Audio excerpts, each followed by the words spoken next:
Hello students, আশা করি সবাই ভালো আছো। ইলেকট্রনিক্স টেকনোলজি ষষ্ঠ পর্বের মাইক্রোকন্ট্রোলার অ্যান্ড এমবেডেড সিস্টেমের অনলাইন ক্লাসে সবাইকে আবারও স্বাগত জানাচ্ছি। আমি Mohammad Ariful Islam, instructor electronics, Sylhet polytechnic institute. তো আমরা তৃতীয় অধ্যায় পড়তেছি। অলরেডি আমরা তৃতীয় অধ্যায়ের অনেকগুলো চ্যাপ্টার ইতিমধ্যে কভার করে ফেলছি। তো চলো দেখি, আমাদের সিলেবাসের 3.1 থেকে 3.1 আমরা পড়ে ফেলছি। আচ্ছা, আমরা আবার একটু রিভিউ করতে করতে যাই। 3.1-এ আমরা হচ্ছে মাইক্রোকন্ট্রোলারের ব্লক ডায়াগ্রাম 8051-এর সিম্পল ব্লক ডায়াগ্রামটা সম্পর্কে আমরা আলোচনা করছি। তারপরে 3.2-তে হচ্ছে আমরা মাইক্রোকন্ট্রোলারের যে সচরাচর ব্যবহৃত রেজিস্টারগুলো রয়েছে সেগুলো সম্পর্কে আমরা জেনেছি, কোন রেজিস্টারের কি নাম কি কাজ এগুলো আমরা জেনেছি। 3.3-তে হচ্ছে এর মেমোরি সংগঠন, মেমোরি আর্কিটেকচার কেমন হয়, এর ভিতরে ইন্টারনাল মেমোরিটাকে দুই ভাগে ভাগ করা হয়, একটা হচ্ছে প্রোগ্রাম মেমোরি আর একটা হচ্ছে ডেটা মেমোরি। তো আমরা এই প্রোগ্রাম মেমোরি এবং ডেটা মেমোরি এগুলা বিস্তারিত জেনেছি। তারপরে হচ্ছে স্পেশাল ফাংশন রেজিস্টার, আমরা স্পেশাল ফাংশন রেজিস্টার সম্পর্কে জেনেছি, যেগুলো হচ্ছে নির্দিষ্ট কোনো কাজ করার জন্য ব্যবহার করা হয়, স্পেশাল ফাংশন রেজিস্টার। ইন্টারনাল র্যামকে দুভাগে ভাগ করা হয়, লোয়ার 128 বাইট এবং আপার 128 বাইট, এগুলো আমরা দেখেছি। তারপরে 3.4-এ হচ্ছে আমরা মাইক্রোকন্ট্রোলারের যে ইন্টারনাল মেমোরি আছে সেটা তো আমরা ব্যবহার করতে পারি, এছাড়াও আমরা বাহির থেকে কিভাবে আমরা মেমোরি সংযুক্ত করতে পারি সেটাও আমরা দেখেছি। যে আমাদের মাইক্রোকন্ট্রোলারে একটা পিন রয়েছে, ইএ পিন, এই ইএ পিনের মাধ্যমে হচ্ছে আমরা মাইক্রোকন্ট্রোলার কি করতে পারি, যে ইন্টারনালি মেমোরি অথবা এক্সটার্নালি মেমোরি এটা আমরা সিলেক্ট করতে পারি। আজকে আমরা পড়ব 3.5। 3.5 হচ্ছে state the function of each flag of the PSW register, processor status work register, এই সম্পর্কে আমরা জানব। তো এটা হচ্ছে আমাদের 8051 মাইক্রোকন্ট্রোলারের ফ্ল্যাগ রেজিস্টার বলতে পারো। তোমরা যে মাইক্রোপ্রসেসর পড়তেছো সেই মাইক্রোপ্রসেসরও ফ্ল্যাগ রেজিস্টার রয়েছে, আমাদের এই মাইক্রোকন্ট্রোলারও কি একই রকম ফ্ল্যাগ রেজিস্টার রয়েছে। তো এই ফ্ল্যাগ রেজিস্টার গুলোর মধ্যে দেখো, এখানে প্রথমে যেটা আছে, এখানে PSW 0 থেকে PSW S7 পর্যন্ত 8টা বিট রয়েছে। তো এখানে একটাকে বলতেছে এই যে যেটা 7 নাম্বার বিট, 7 নাম্বার বিটটাকে বলতেছে কি COI, অর্থাৎ এটা একটা ক্যারি ফ্ল্যাগ। গাণিতিক অপারেশনের পর ক্যারি হলে এটা সেট হয়, অর্থাৎ আমরা যে অ্যারিথমেটিক অপারেশন করব, যোগ বিয়োগ গুণ বা এগুলো করার পরে যদি ক্যারি থাকে, যোগ করলে যদি মনে করো যে 8 বিটের দুইটা ডাটা আমরা যোগ করি, তাহলে 1 বিট বেশি হইতেই পারে, 9 বিট হইতে পারে। তাহলে অ্যাকুমুলেটর তো 8 বিটের, তাহলে 1 বিট কোথায় জমবে? 1 বিট জমবে এই ক্যারিতে, এই ফ্ল্যাগে এখানে এসে 1 জমে থাকবে, 1 বিট অতিরিক্ত বিটটা, ক্যারিটা বাইনারি যুগের যে ক্যারি, সেই ক্যারি এখানে হবে, এখানে জমবে, কেমন? তারপরে আসছে কি এসি, অক্সিলারি ক্যারি, অর্থাৎ গাণিতিক অপারেশন তো আমাদের রেজিস্টার গুলো 8 বিটের, অ্যাকুমুলেটর 8 বিটের, প্রত্যেকটা রেজিস্টার ব্যাংকের প্রত্যেকটা রেজিস্টার 8 বিটের। তাহলে এখন 8 বিট, তো 8 বিট এবং 8 বিট পাশাপাশি রেখে আমরা যোগ করি। তো যোগ করার ক্ষেত্রে প্রথম মনে করো যে এটা একটা রেজিস্টার 1 2 3 4 5 6 7 8 বিট, কেমন? তাহলে এখানে একটা ডাটা রাখলাম, এখানে নিচে মনে করো আরেকটা রেজিস্টার, সেখানে একটা ডাটা রাখলাম। তাহলে প্রথম 4 বিট, 1 বিটের সাথে 1 বিট যোগ করলাম, এটার সাথে এটা যোগ করলাম, এটার সাথে এটা যোগ করলাম, এটার সাথে এটা যোগ করলাম। তাহলে এভাবে করে করে আমরা যাই, ডান দিক থেকে বাম দিকে আগাই। তাহলে প্রথম 1 2 3 4, এই 4 বিট যোগ শেষে এখানেই যদি ক্যারি চলে আসে, অর্থাৎ 8 বিট ডাটার মধ্যে প্রথম 4 বিটের মধ্যে যোগ করতে যেয়ে যদি প্রথম 4 বিটে একটা ক্যারি চলে আসে, তাহলে সেটাকে বলা হয় হচ্ছে অক্সিলারি ক্যারি, কেমন? এই অক্সিলারি ক্যারি যদি হয় তখন হচ্ছে আমাদের এই এসসি বিটটা সেট হয়। আচ্ছা, তারপরে কি আছে? F0, প্রোগ্রামার তার প্রয়োজনে এটা ব্যবহার করে। এখানে F0 একটা বিট আছে, এটা আসলে প্রোগ্রামার তার নিজের প্রয়োজনে 1 বা 0 করে নিতে পারে, এটা আলাদা সিপিইউর কোনো ফাংশন না। তারপরে এখানে আছে RS1 RS0, এই দুইটা কোথায় ব্যবহার করব আমরা? এই দুইটা ব্যবহার করব হচ্ছে ব্যাংক সিলেকশনে। ব্যাংক সিলেকশন বলতে কি বোঝায়? Register bank. রেজিস্টার ব্যাংক কি হয়তো তোমরা ভুলে গেছো, আমি একটু তোমাদেরকে পিছনে নিয়ে দেখায় আনতেছি। আমরা যে মেমোরি আর্কিটেকচার পড়েছিলাম সেখানে হচ্ছে এই যে দেখো এখানে যে আমরা বলছিলাম যে র্যামটা 4টা ব্যাংকে বিভক্ত। এই দেখো এইটুকু হচ্ছে ব্যাংক 0, এটা হচ্ছে ব্যাংক 1, এটা হচ্ছে ব্যাংক 2, এটা হচ্ছে ব্যাংক 3। তো প্রত্যেকটা ব্যাংকে একই নামের অ্যাকাউন্ট আছে। বলছিলাম যে এখানে যেমন দেখতেছো ব্যাংক 0 তে R0 আছে, একই রকম ব্যাংক 1 এও R0 আছে, ব্যাংক 2 তেও R0 আছে। এখন তুমি R0 তে একটা অ্যাকাউন্ট নাম্বার, কোন অ্যাকাউন্ট নিয়ে কাজ করতে যাচ্ছ সেটা তোমাকে ডিফাইন করতে হলে আগে ব্যাংকটা ডিফাইন করতে হবে, যে কৃষি ব্যাংকের 0 নাম্বার অ্যাকাউন্ট, নাকি সোনালী ব্যাংকের 0 নাম্বার অ্যাকাউন্ট, নাকি পূবালী ব্যাংকের 0 নাম্বার অ্যাকাউন্ট। তাহলে তোমাকে তো আগে ব্যাংকটা সিলেক্ট করতে হবে, তাই না? তাহলে এই যে ব্যাংক সিলেক্টের যে ফাংশন, সেই ব্যাংক সিলেক্টের ফাংশনটাই হচ্ছে এটা। তো এখানে কিভাবে ব্যাংক সিলেক্ট করব? এই দুইটা বিট যদি আমরা 00 রাখি তাহলে ব্যাংক কি 0 সিলেক্টেড হবে। একইভাবে যদি আমরা এই দুইটার মান, এটার মান 0, এটার মান 1 রাখি, RS 0 এর মান 1, RS 1 এর মান 0, এটা যদি রাখি তাহলে আমাদের কি 1 নাম্বার ব্যাংক সিলেক্ট হবে। একইভাবে এটা 1 আর এটা 0 রাখলে 2 নাম্বার ব্যাংক সিলেক্ট হবে। যদি 1 1 রাখি তাহলে 3 নাম্বার ব্যাংক সিলেক্ট হবে। কেমন? আমরা ব্যাংক সিলেকশনের জন্য এই ফ্ল্যাগ দুইটা ইউজ করব। আচ্ছা, তারপরে এখানে কি আছে? ওভারফ্লো। গাণিতিক অপারেশনের রেজাল্ট 8 বিট থেকে বেশি হলে এটা সেট হয়। হ্যাঁ, আবার এখানে তো ক্যারি দেখছিলাম যে 8 বিটের বেশি হলে অতিরিক্ত বিটটা এখানে স্টোর হয়। 1 বিট ক্যারি হলে তোমার এখানে স্টোর হয়। কিন্তু যদি ক্যারি যদি একাধিক হয়, একের অধিক বিট হয়, অর্থাৎ সেটা আমাদের অ্যাকুমুলেটরের সেই তথ্যটা সংকলন হচ্ছে না, ধরতেছে না, তাহলে সেই ক্ষেত্রে কি হবে? সেই ক্ষেত্রে ওভারফ্লো হয়ে যাবে, মানে ধরতেছে না।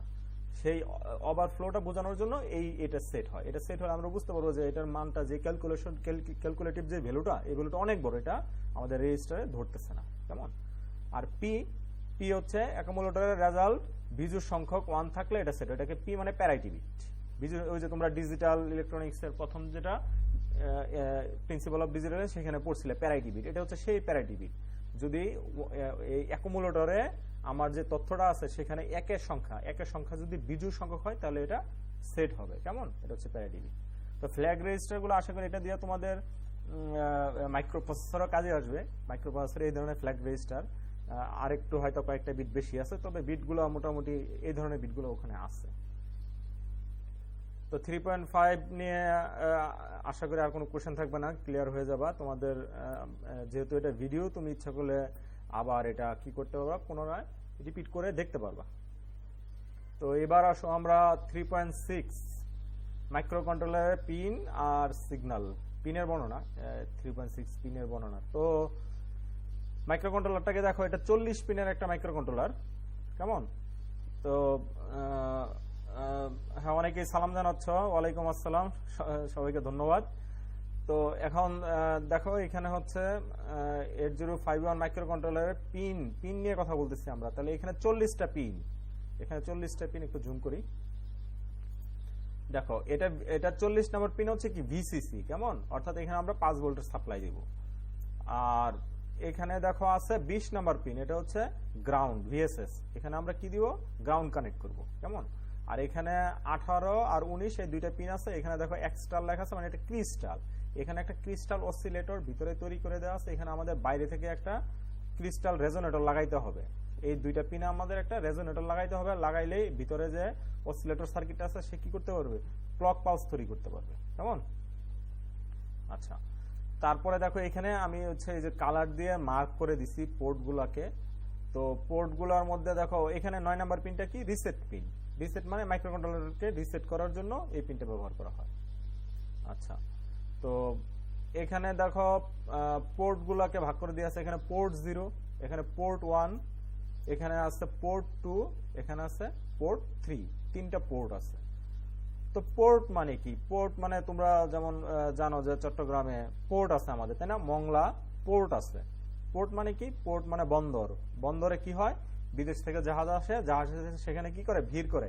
এবং পোর্টে স্লট আছে, এক একটা স্লটে একটা জাহাজ ভিড়ায়, সেখান থেকে কি মালামাল আপলোড ডাউনলোড এগুলো করা হয়। তাহলে এখানে আমাদের এই পোর্টটা এর জন্য পোর্ট, এটা পোর্ট 0। পোর্ট 0 থেকে 8টা স্লট আছে, 8টা পিন আছে। এই 8টা পিনের থ্রুতে আমরা কি করতে পারবো? ডেটা বাইরে দিতে পারবো, ডেটা বাহির থেকে নিতে পারবো, ইনপুট আউটপুট করতে পারবো, অর্থাৎ রপ্তানিও করতে পারবো, আমদানিও করতে পারবো।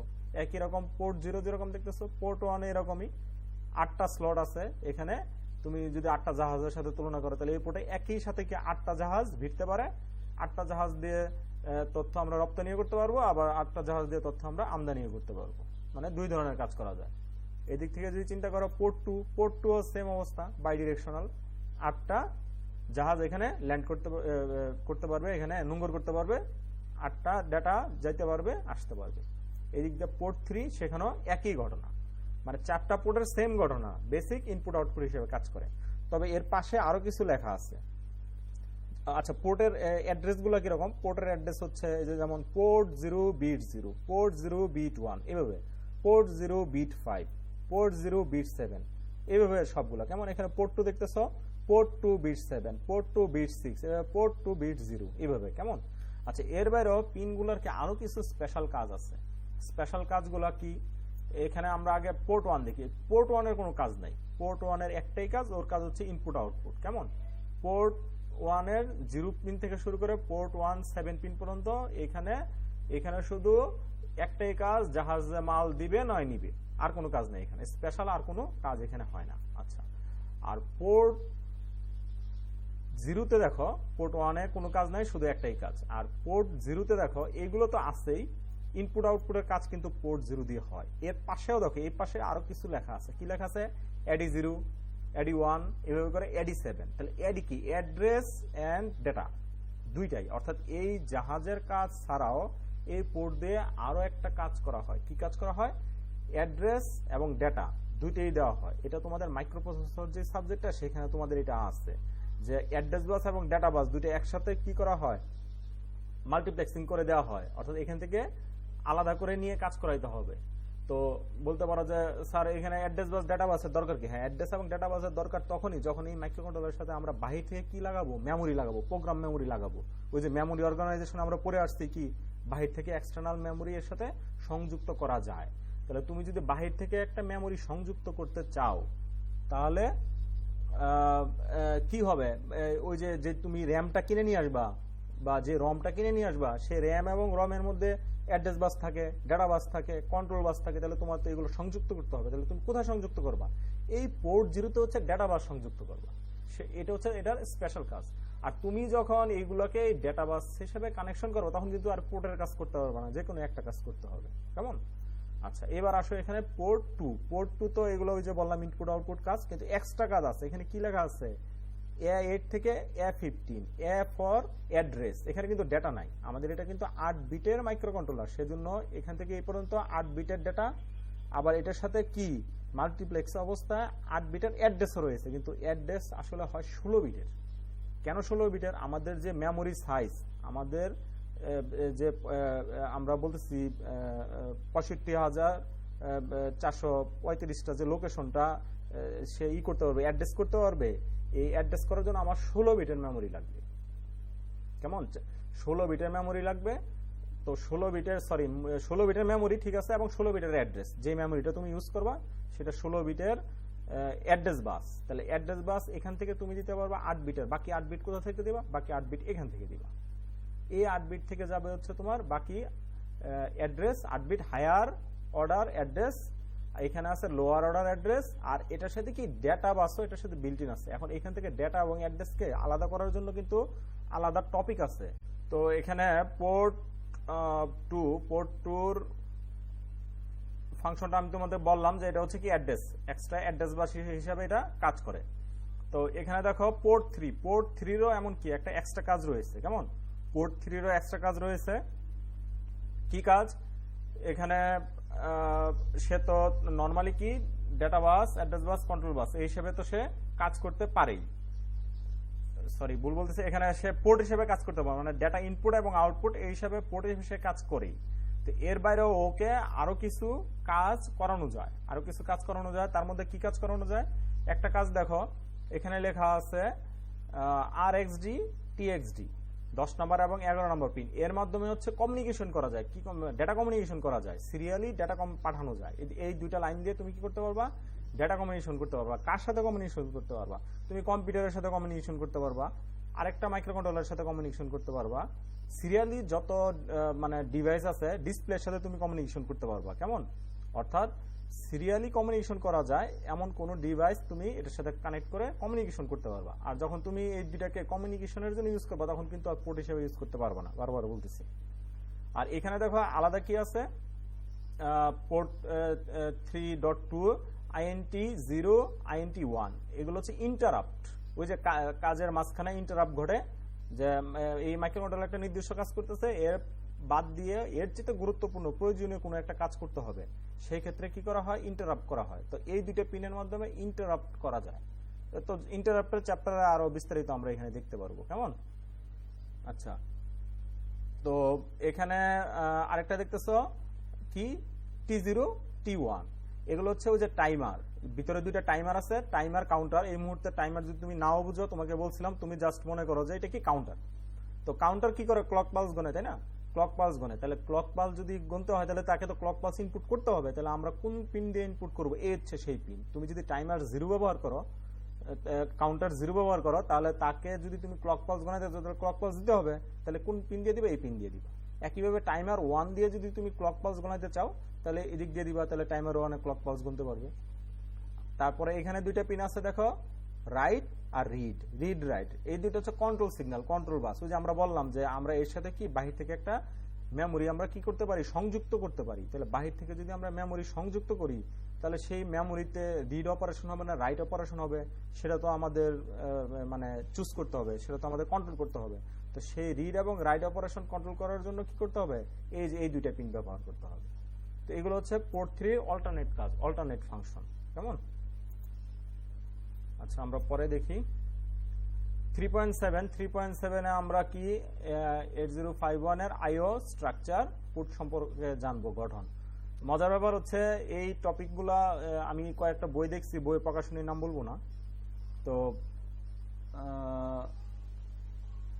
প্রকাশনীর নাম বলবো না, বইগুলোতে আসলে এই জিনিসগুলা একটা বইতে এগুলা স্কিপই করে গেছে, এই টপিকগুলাই উল্লেখ করে নাই। আরেকটা বইতে কি করছে, গুগল ট্রান্সলেটর দিয়ে কিছু মানে বাংলা বানায় দিয়ে রাখছে, আসলে বোঝার কোনো উপায় নাই। সো অনেক ছাত্র এটা স্কিপ করে, কিন্তু এটা খুবই গুরুত্বপূর্ণ। এটা যদি তুমি বুঝতে না পারো তাহলে পরবর্তীতে মাইক্রোকন্ট্রোলার খুব ভালোভাবে বুঝতে পারবে না। এটা যদি বুঝতে পারো তাহলে মাইক্রোকন্ট্রোলার এই চ্যাপ্টারটা মানে মাইক্রোকন্ট্রোলারের অরিজিনাল ইউজ করতে গেলে তুমি রিয়েলাইজ করতে পারবে যে আসলে মাইক্রোকন্ট্রোলার কিভাবে কাজ করে। কেমন? তো চলো এটা একটু দেখি আমরা। তো আমরা প্রথমে পোর্ট, তো 4টা পোর্ট আছে, তাই না? 4টা পোর্ট আছে, পোর্ট 0 থেকে পোর্ট 3 পর্যন্ত 4টা পোর্ট আছে। তো আমরা প্রথমে পোর্ট 1টা দেখবো। পোর্ট 1টা সিম্পল। পোর্ট 1টা আমরা বলছিলাম কি, শুধু ইনপুট আর আউটপুট, আর কোনো কাজ করে না। পোর্ট 1 এ অনলি ইনপুট এন্ড আউটপুট। এই যে পোর্ট 1, এই যে পোর্ট 1টা এখানে আমরা পরে আসলাম। এই যে পোর্ট 1, এখানে কি শুধু ইনপুট আউটপুট, আর কোনো কাজ নাই। তাহলে এটা আমরা আগে বুঝি, এটা বুঝতে পারলে আমরা পরে কমপ্লেক্সটাতে যাব। কেমন? তো এখানে দেখো আমাদের এখন ফাংশনটা কি, এখন ফাংশনটা হচ্ছে আমরা কি করব, রাইট অপারেশন করব। অর্থাৎ পোর্ট 1 দিয়ে তথ্য পাঠাবো, রাইট করব। পোর্ট 1 দিয়ে তথ্য আমরা পাঠাইতে চাই, কি পাঠাতে চাই, ডাটা 0 পাঠাতে চাই। এটা তো হচ্ছে কি, যে পোর্ট 1, পোর্ট 1 এর কি 8টা পিন আছে, তাই না? আমরা একটা পিন নিয়ে কথা বলতেছি। পোর্ট 1 এর 8টা পিনের মধ্যে একটা পিন নিয়ে আমরা কথা বলতেছি। মনে করো প্রথম পিনটা। কেমন? আচ্ছা, প্রথম পিনে আমরা কি চাচ্ছি, ডাটা পাঠাইতে চাচ্ছি। কি ডাটা পাঠাইতে চাচ্ছি, 0 পাঠাইতে চাচ্ছি। ওকে, ফাইন।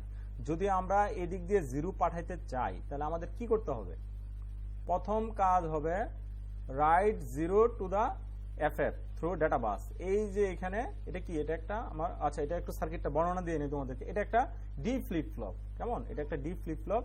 ডি ফ্লিপ ফ্লপ কি, ডাটা ফ্লিপ ফ্লপ। এখানে ডিতে যা দিবা কিউতে তাই আসবে। ডিতে 1 দিলে কিউতে 1, ডিতে 0 দিলে কিউতে 0। কেমন? আর এগুলো হচ্ছে ট্রাই স্টেট বাফার। এই দুটো হচ্ছে ট্রাই স্টেট বাফার। এখান থেকে সিগন্যাল দিয়ে ডাটা এদিকে নেওয়া যাবে, এখানে সিগন্যাল দিয়ে ডাটা এদিক দিয়ে নেওয়া যাবে। এটা দুইটা বাফার, জাস্ট ইনপুটে যা দিবা আউটপুটে তাই পাবা। আর এখানে একটা লোড বলতেছে, লোড মানে কি, এটা একটা পুল আপ রেজিস্টার। কেমন? এটা 10 কিলো ওহমের ইন্টারনাল পুল আপ রেজিস্টার। আর এটা একটা কি, মসফেট। কেমন? এটা একটা মসফেট। এটার গেটে পজিটিভ ভোল্টেজ দিলে এটা চালু হয়, আর গেটে পজিটিভ ভোল্টেজ না দিলে 0 দিলে এটা বন্ধ থাকে, সিম্পলি। আচ্ছা, তাহলে আমি যদি ডেটা 0 দিতে চাই তাহলে আমাকে কি করতে হবে, আমাকে এই যে ডেটা বাসের থ্রুতে আমাকে এটাতে জিরো দিতে হবে, এই জিরো কিভাবে দিব এগুলো আমরা পরে প্রোগ্রামিং পার্টে শিখবো। আপাতত ধরে নাও যে কোনোভাবে আমি জিরো দিচ্ছি, কেমন? তাহলে আমাকে ডেটা বাসে ইন্টারনাল সিকিউর ডেটা বাস দিয়ে এখানে কি জিরো পাঠাইতে হবে। আচ্ছা, পাঠাইলাম। আর যদি জিরো পাঠাই তাহলে কি হবে, এটা তো ডি ফ্লিপ ফ্লপ, এখানে জিরো আসলে কিউতে জিরো চলে আসবে। আর এটা কি কিউ বার, কিউ বারে কি হবে, এটা বিপরীতটা আসবে। কিউতে যদি জিরো হয় তাহলে কিউ বারে ওয়ান আসে, এটা আমরা জানি ফ্লিপ ফ্লপের বেসিক থেকে। তো এখানে ওয়ান আসবে। আর এখানে যদি ওয়ান আসে তাহলে এই ট্রানজিস্টর মসফেটটা এটা কি হয়ে যাবে, অন হয়ে যাবে। অন হয়ে গেলে কি হয়ে যাবে, অন হয়ে গেলে এই যে একটা রেজিস্টার ছিল, এই রেজিস্টার এই পয়েন্টটা এটা কি গ্রাউন্ডের সাথে মিলে যাবে। তাহলে এই পয়েন্টটা ভোল্টেজটা কি হয়ে যাবে, জিরো হয়ে যাবে। আমার আউটপুটে জিরো পাবো, এটা এখানে বলছি, কেমন? তো এখন কিন্তু তথ্য আমি পাঠাচ্ছি, এটা কি রাইট অপারেশন। আচ্ছা, আসব পরে। এখনো আমি কি চাচ্ছি, এখন আমি বলতেছি রাইট অপারেশন, কিন্তু সেই ক্ষেত্রে কি রাইট করতে চাই, ডেটা ওয়ান রাইট করতে চাই, ডেটা ওয়ান রাইট করতে চাই আমি। তো ডেটা যদি ওয়ান রাইট করতে চাই তাহলে কি করব, ওয়ান এই এফএফ এ পাঠাবো, যে ইন্টারনাল ডেটা বাস দিয়ে এখানে যেভাবেই হোক আমি ওয়ান পাঠাবো ডিতে। আচ্ছা, যদি ওয়ান এখানে পাঠাই তাহলে কিউ এর মান কি হয়ে যাবে, ওয়ান হয়ে যাবে। কিউ বারের মান কি হয়ে যাবে, জিরো হয়ে যাবে। আর কিউ বারের মান যদি জিরো হয় তাহলে এই মসফেটটা এটা কি হয়ে যাবে, অফ হয়ে যাবে। এটার গেটে ভোল্টেজ না থাকলে এটা বন্ধ। যদি বন্ধ হয় তাহলে কি হবে, এই যে এখান থেকে যে ভিসিসিটা এটা এদিক দিয়ে চলে আসবে, এখানে তো গ্রাউন্ড হতে পারবে না। এর আগেরবার তো কি হয়ে গেছিল, এর আগেরবার দেখো এখানে গ্রাউন্ড হয়ে গেছিল, কিন্তু এবার আর কি গ্রাউন্ড হতে পারবে না। তাহলে আমি এখানে ওই 5 ভোল্টটা পাবো, ভিসিসি সমপরিমাণ ভোল্টেজটা এখানে পাবো। আউটপুট তখন এটাকে আমি 1 বলতে পারবো। তাহলে দেখো, ইনপুটে 1 দিলে এই আউটপুটে 1 পাওয়া যায়, ইনপুটে 0 দিলে আউটপুটে 0 পাওয়া যায়। তাহলে এটা আমরা কি বলতেছি, মানে রাইট অপারেশন, অর্থাৎ মাইক্রো কন্ট্রোলার থেকে এদিকে তথ্য বের হচ্ছে, এটাকে বলতেছি রাইট, পোর্টে রাইট করলাম, কেমন? এবার আসো দেখি রিড অপারেশন কেমন হবে। এটা হচ্ছে আমাদের রিড অপারেশন। তো রিড অপারেশন করতে চাই, মানে কখন রিড করব, যখন মনে করো এখানে কি জিরো আছে ইনপুট। এবার কি আমদানি করতেছি, এতক্ষণ দেশের থেকে রপ্তানি করছি, এখন আমদানির ব্যাপার। কারণ আমদানি কি করতে যাচ্ছি, জিরো করতে যাচ্ছি। ইনপুটে মনে করি আমরা ধরে নেই জিরো আছে, তাহলে জিরো হইলে আমার এই ইন্টারনাল ডেটা আছে কিভাবে জিরো আসতেছে। প্রথম কাজ কি করতে হবে, তুমি ইনপুটে যাই আসুক সেই চিন্তা বাদ, তোমাকে প্রথম কাজ হবে এই যে ফ্লিপ ফ্লপে 1 পাঠানো। তুমি যখন এটাকে ইনপুট হিসেবে কাজ করাইতে চাবা, তোমার 1 নাম্বার কাজ, মানে বারবার মনে করে রাখো, তুমি যখন এই পুটকে ইনপুট হিসেবে কাজ করতে চাইবা, তোমার 1 নাম্বার কাজ হচ্ছে তোমার এই যে ইন্টারনালি ডাটা বাস দিয়ে ফ্লিপ ফ্লপে 1 পাঠানো। ঠিক আছে, ইনপুট যা খুশি তা আসুক, 1 আসুক 0 আসুক সেটা ব্যাপার না। তোমার কথা হচ্ছে ইনপুট হিসেবে কাজ করতে চাইলে অবশ্যই তোমাকে এখানে কি 1 লিখতে হবে ডিতে। তো তুমি এটাতে 1 লিখবা। 1 লিখলে কি হবে, কিউতে 1 চলে আসবে, আর কিউ বারে কি চলে আসবে, 0 চলে আসবে। ওকে ফাইন, কিউ বারে যদি 0 চলে আসে তাহলে আমাদের এই মসফেটটা বন্ধ হয়ে যাবে। বন্ধ হয়ে আসছে, তাহলে আউটপুটে এখন কি আছে, আউটপুটে এই যে এখান থেকে কি ভোল্টেজ আছে, এই ভোল্টেজটা এটা কি বলে, এ বলে হাই ইম্পিডেন্স মোড। মানে ইনপুট এখনো দেই নাই, ইনপুট নিয়ে চিন্তা করো না, ইনপুট দেই নাই। নরমালি আমি এটা তো 1 লিখছি, এখানে 1 আসছে, এখানে 0 আসছে, এটা বন্ধ। এখানে এই যে রেজিস্টার দিয়ে 1 আছে, হাই ইম্পিডেন্স মোডে আছে। হাই ইম্পিডেন্স মোড আর 1 এর মধ্যে পার্থক্যটা কি, 1 যদি থাকে অর্থাৎ বিসিসি থেকে যদি সরাসরি কানেক্ট থাকে তাহলে তুমি সেটা কখনো গ্রাউন্ড করতে পারবে না। গ্রাউন্ড করলে কি হবে, শর্ট সার্কিট হয়ে যাবে। আর যদি একটা রেজিস্টার দিয়ে দেওয়া থাকে তাহলে এখানে তুমি যদি ভোল্টেজ মাপো তাহলে এখানে মানে ভিসিসি পরিমাণ ভোল্টেজই পাবা, কিন্তু এটাকে তুমি ইচ্ছা করলে গ্রাউন্ডের সাথে সংযোগ করে দিতে পারো। গ্রাউন্ডের সাথে সংযোগ করে দিলে ক্ষতি হবে না, তোমার সার্কিট পুড়বে না, কারণ এখানে তো একটা রেজিস্টার আছে। যখন এই পয়েন্টটা তুমি গ্রাউন্ডের সাথে সংযোগ করবা তখন এখানে 0 হয়ে যাবে এবং তুমি করতে পারবা। এটাই হাই ইম্পিডেন্স, কেমন? আর হাই মোড মানে কি, হাই মোড মানে মাঝখানে কোনো রেজিস্টার নাই, সরাসরি বিসিসি এর সংযোগ করে দিছো, সেটাকে বলবে হচ্ছে মানে হাই লেভেল, কেমন? তো এখন আমাদের হাই লেভেল নাই, এখন দেখো কি আছে, এটা বন্ধ, তার মানে এটা গ্রাউন্ড হচ্ছে না। আর এখান থেকে রেজিস্টারের থ্রুতে এখানে হাই ইম্পিডেন্স মোডে আছে। এখন মনে করো যে এক্সটার্নাল ডেটা যদি 0 হয়, বাইরে থেকে যেটা আসবে সেটা কিভাবে দিতে পারো, সেন্সরের মাধ্যমে দিতে পারো, সুইচের মাধ্যমে দিতে পারো, কিপ্যাডের মাধ্যমে দিতে পারো, বিভিন্নভাবে দিতে পারো, যেভাবেই দাও। তুমি যদি এখানে সিগন্যালটা দাও তাহলে এখানে কি হবে, এখানে সিগন্যালটা দিলে এটা এটা এখানে যে আগের যে হাই ইম্পিডেন্স মোডটা ছিল 5 ভোল্ট ছিল, সেটা কি হয়ে যাবে, এটা এই লাইনে কি গ্রাউন্ড হয়ে যাবে, 0 হয়ে যাবে। মানে এই পয়েন্টটা আগে হাই ইম্পিডেন্স মোডে থাকলেও আমি 0 ইনপুট দেওয়ার কারণে হাই ইম্পিডেন্স এখান থেকে যে ভোল্টেজটা এটা এই রাস্তা দিয়ে ইনপুটের মাধ্যমে এটা কি হয়ে যাবে, ডিসচার্জ হয়ে যাবে, গ্রাউন্ড হয়ে যাবে। তাহলে এই পয়েন্টটা তখন কি হয়ে যাবে, 0 ভোল্ট। তাহলে এই যে ট্রাইস্টেট বাফার এখানে 0 ভোল্ট আসবে।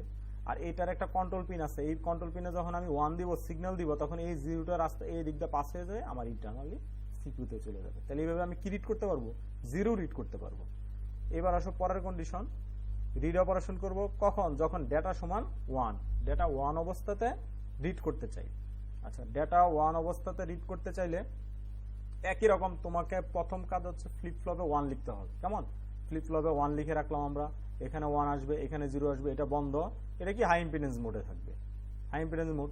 আচ্ছা, সেই ক্ষেত্রে এখন কি মনে করো এবার আমার ইনপুট কি 1 আছে, আমার যে সেন্সর বা আমার যে সুইচ যাই হোক সেখানে কি আমি ডেটা 1 আছে, 1 মানে কি 5 ভোল্ট, তাহলে এটাও 5 ভোল্ট, আর এখান থেকে তো হাই ইম্পিডেন্স মোড সেটাও 5 ভোল্ট, তাহলে মানে কি এটা কি 5 ভোল্টই থাকবে, যেহেতু এখানে যদি 0 হইতো তাহলে 5 ভোল্টটা গ্রাউন্ড হইতে পারতো, কিন্তু এখানে যেহেতু 1 মানে কি 5 ভোল্ট, সো এখানে 5 ভোল্টই থাকবে, 1ই থাকবে, এটা 0 হওয়ার কোনো সুযোগ নাই।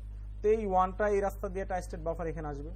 তারপরে মাইক্রোকন্ট্রোলার থেকে যখন আমি এখানে এই সিগন্যাল দিব 1 দিব বাফারকে সিগন্যাল দিব, দিলে কি হবে এই 1টা এই দিক দিয়ে কোথায় চলে যাবে, আমার এই বাসে চলে যাবে, তখন আমি কি 1 রিড করতে পারবো। তাহলে এটা হচ্ছে কি রিড অপারেশন। তাহলে রাইট অপারেশন আর রিড অপারেশনের মধ্যে তফাৎ কি, রাইট অপারেশন সিম্পলি আমি রাইট করতে পারি, এই যে এখানে ডি ফ্লিপ ফ্লপে যা দিব তাই চলে যাবে। আর রিড অপারেশন ক্ষেত্রে আমাকে আগে কি করতে হবে, এটাকে হাই ইম্পিডেন্স মোডে নিয়ে রাখতে হবে, এখানে 1 পাঠায় হাই ইম্পিডেন্স মোডে নিয়ে রাখতে হবে, যদি 1 আসে তাহলে 1 যাবে, আর যদি 0 আসে তাহলে হাই ইম্পিডেন্স মোডটা 0 হয়ে যাবে, আমি এখান থেকে 0 রিড করতে পারবো। এটা হচ্ছে মূলনীতি। কেমন, আর 3.7 এ দেখো আরো আছে, এখানে multiplex operation of port 0, port 0 কিছু অপারেশন আছে। তো আমাদের আসলে ক্লাসের সময় শেষ হয়ে গেছে এই মুহূর্তে, আমরা মনে হয় আর কন্টিনিউ করতে পারতেছি না। আর কয়টা টপিক 3.7